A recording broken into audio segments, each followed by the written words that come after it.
Welcome to episode 522 of Salsidoparanormal, and tonight I'm continuing my review of the complete books of Charles Fort. As always, you can find all episodes of the show, along with links to social media and other ways to contact me, on the podcast page, and that is salsidoparanormal.podbean.com.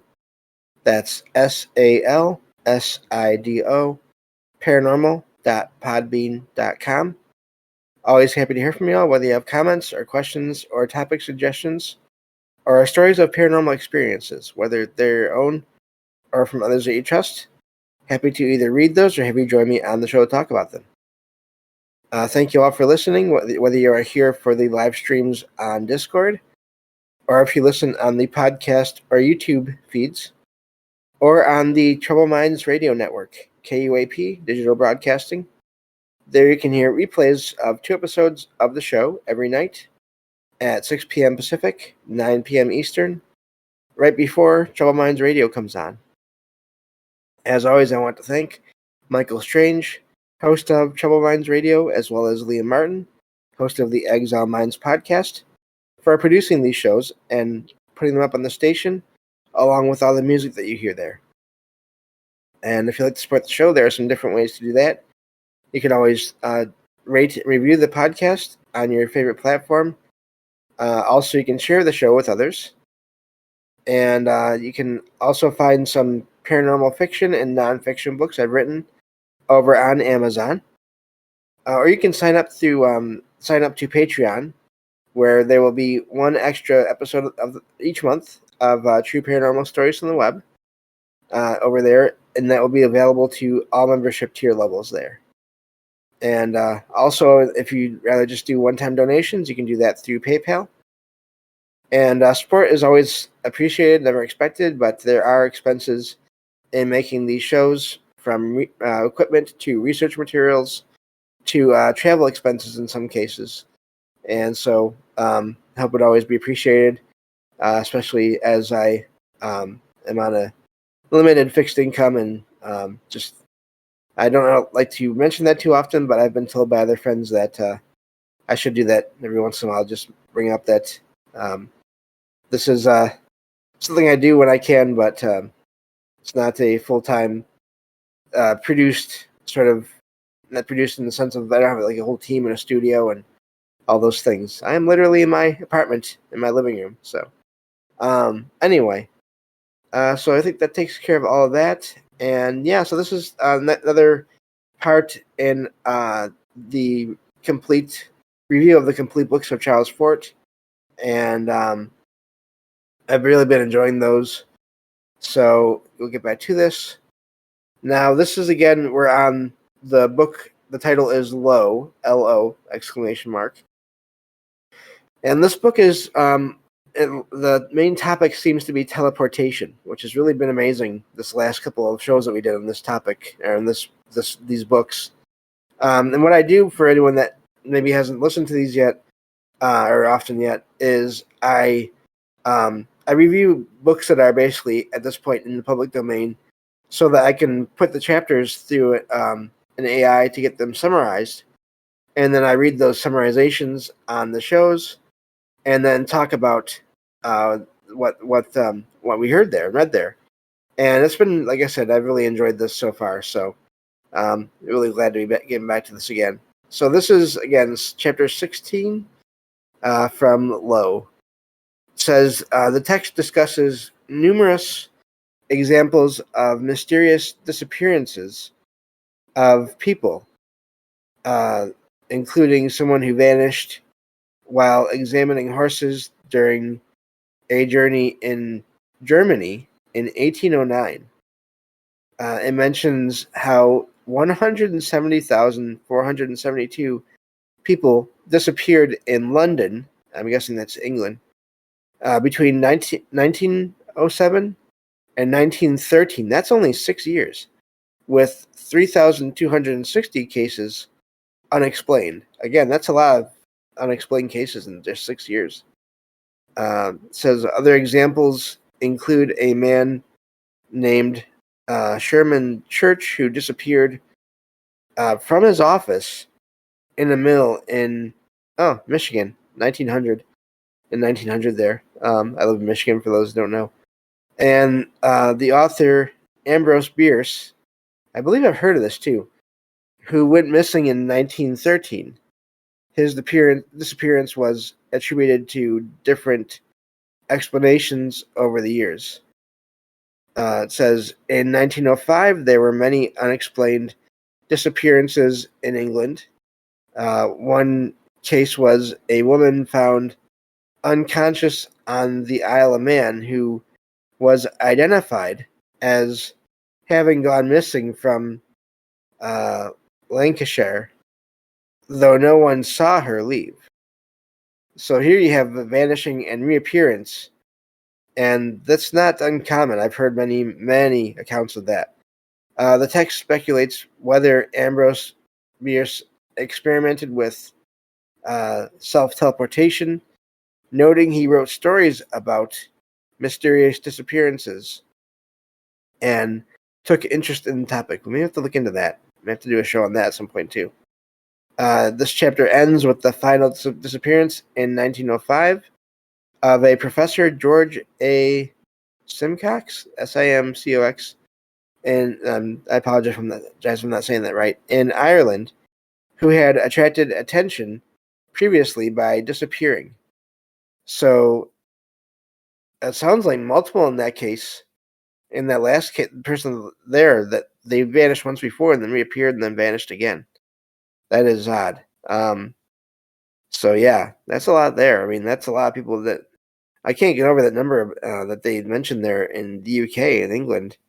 That many, 3,260 people. Yeah, in a mill. Yep, I bet the mill was on a river. Yeah, there we go, Derek. Yep.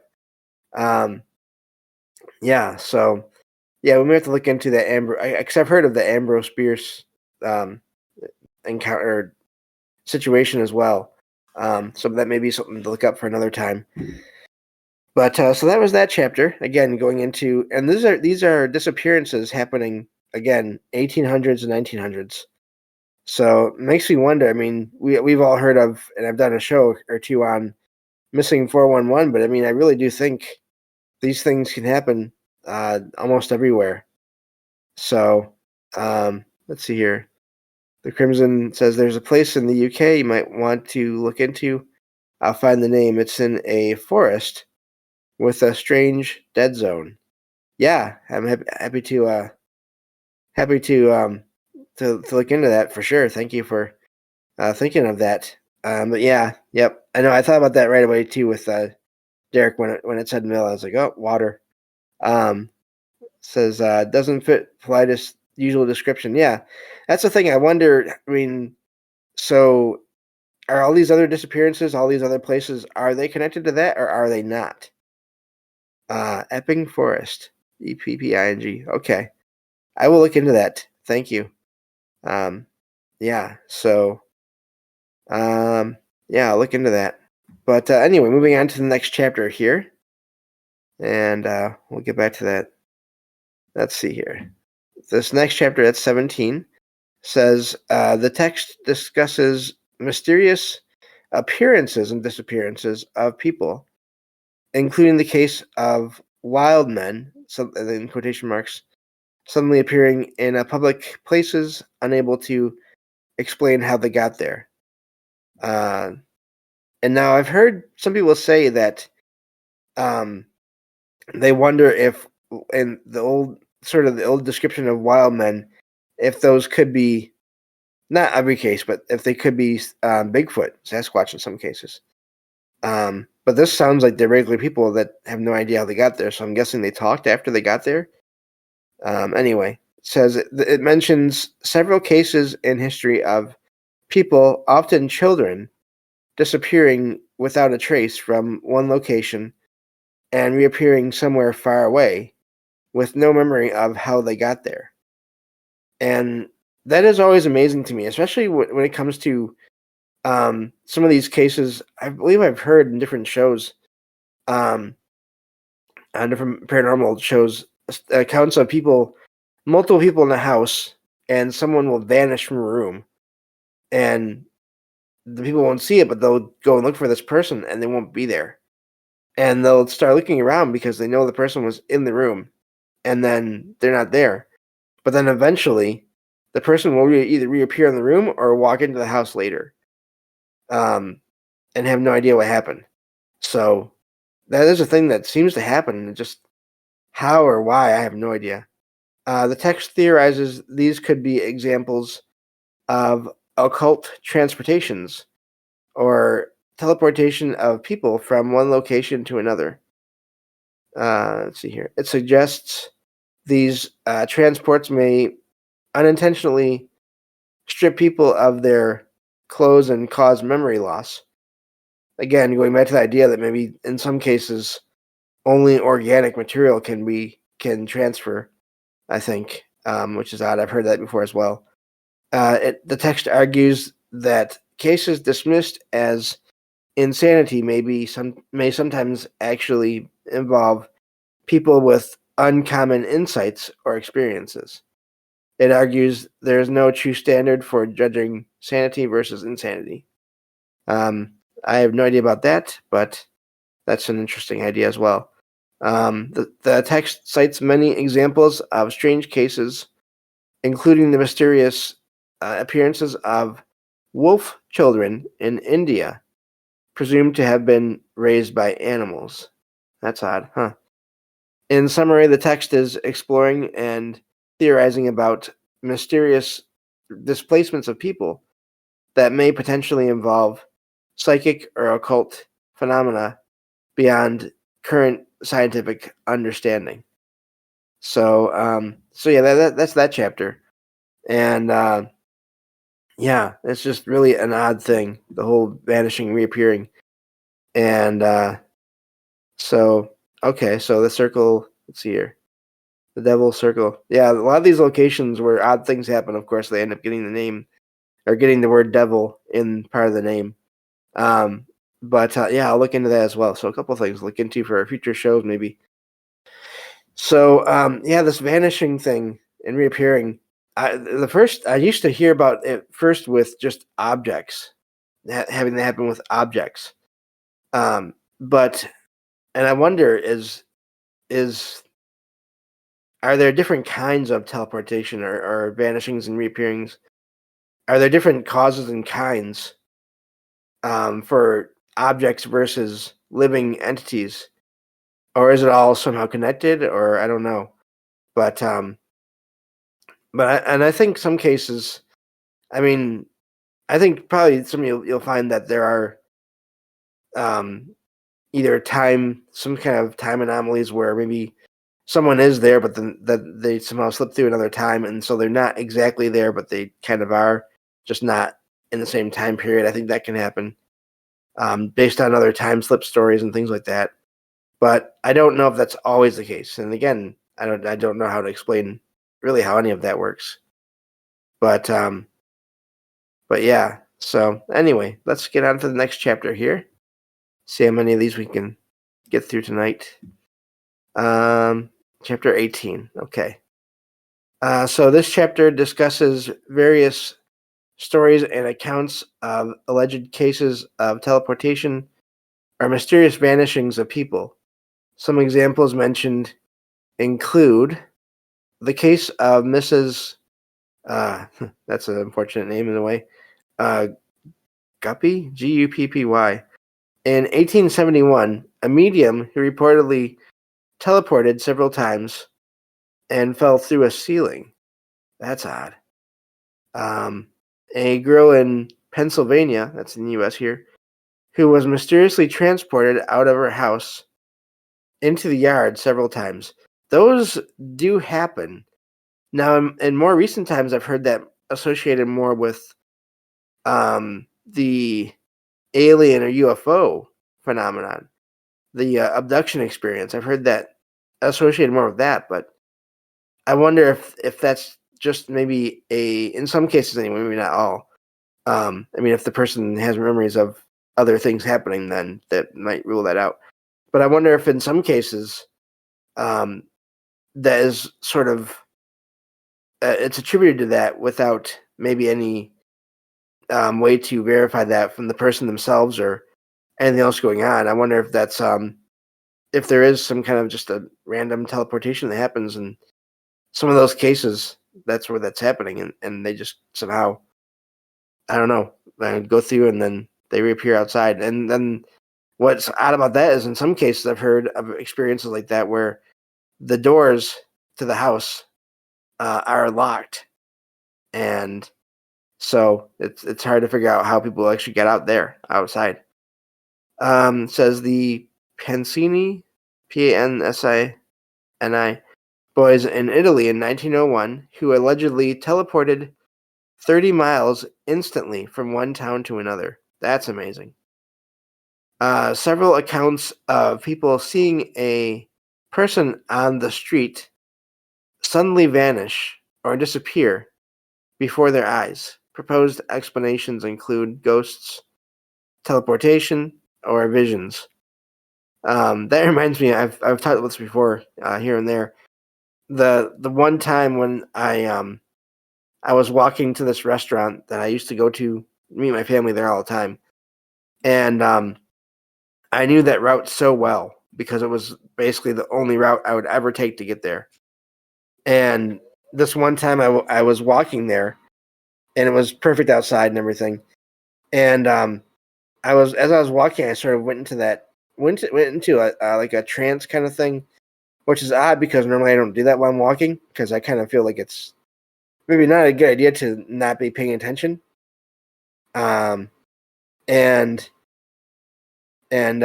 so when I came out of it, I was nearly there to the restaurant I was going to, and I get inside and I sit down and everything, and I was thinking, oh, I must be about right on time because it normally takes 10 to 15 minutes to walk there, no matter what's going on. That's like the amount of time it always takes. And I looked at my phone, the clock on my phone, and I had somehow gotten there in like 5 minutes. And so I wonder if anyone like in their houses or whatever, anyone maybe that was on the street and I just didn't notice them or whatever, did they see some random guy, as in me, vanish right in front of them, and what they thought of that? That I somehow, when I went into that trance, partly because I knew that route so well, did I somehow just vanish and reappear, and got closer to that restaurant that much faster? And is that how I was able to get there so fast? So I don't know. Let's see here. Derek says, yeah, I bet it runs the gamut more than we can even think of. Yeah, as far as the explanations. Must have been so hard for Fort to find all the... And yeah, that's another thing, too. All these stories back then. Yeah, he did a ton of work. Yeah, it's hard enough with the internet, for sure. PDG, I'm disappointed he didn't write about teleporting cats. Well, I mean, we're not done with the books yet, so I have done that with driving. Got there an hour sooner. Yeah, I don't know how that works. But then, and that's even more amazing because then, did you vanish with your car somehow and reappear? And there are stories of people that see vehicles randomly disappear around them on the road. That's not unheard of. So all these things, hard to say. The Crimson says, if the mind can influence time, you could dilate it without knowing it. The old adage of time flying when having fun. Yeah, and I wonder too if familiarity, just knowing a way, like a route and a path so well, to where you're sort of you start not paying as much attention to it, and you start just, I don't know what that trance was, if that had anything to do with it that one time that I zoned out, if that was some kind of higher state of consciousness that I just somehow, I don't know with that. Jeff says, almost like a download, you are still on the way, you uploaded quicker. Yeah. So Let me see here. Looking at the chat here. Yeah, let me see here. I gotta read this. From Derek says, regarding Fort writing about cats. Fort might have, but the Cats in Black came to. That's an amazing idea. Cats in Black came and told him to stop talking about it. He knew too much, and PDG says makes sense because it's my black cat that does it. I've said this before. I've said this before. Logan, my cat, she's not even all black. Not that I think that would matter, but that's funny. Or is she? I don't know. But some other level of reality. But I swear she's teleported at least a couple times. I've been looking at her one place, turned around, facing a different part of the apartment, and it's a tiny apartment, and she's walking toward me from a different direction. I don't know how else to explain that. No sound, nothing else going on. I don't. She teleports or something, or astral projects or something. I don't know. Anyway, let's see if we can get one more chapter in here before we end, because I've talked a lot in this episode. Let's see here. So, I think I was still on a chapter. Yeah, I was still in the middle. I got sidetracked. But let me see here. Let me find where I was at. Okay, several. Okay, I already read that. The story of the Kempstons in 1873 who reported their hotel room floor. Well, this is wild. Opening up and nearly dragging the husband in before the wife saved him. So they mean like it started to like fall apart, but then re-solidified? That's odd. An account from 1904 of 4 students investigating a haunted room. I'll imagine that. Where one was mysteriously dragged by an invisible force until the others pulled him back. There's plenty of stories of that as well. That's odd. The text suggests that these accounts could point to the possibility of teleportation of humans taking place, with people being transported from one location to another without conscious awareness. The accounts are presented as intriguing stories and possibilities, though recognizing they lack firm proof or documentation in many cases. So yeah, that's the end of that chapter. Just barely got that one in on time. So yeah, this series of these shows, I don't know. This is really amazing. But yeah, so I think that'll do it. There's not enough time to go through another one. But yeah, the teleportation thing, I do wonder. I mean, is consciousness somehow part of that? In some cases, different stages of consciousness levels, states of mind. Does that have an effect on that? By location, I've heard of that being also part of sort of someone thinking of doing one thing or being in another place while doing something else, and people seeing them in that other place. I've heard of that before.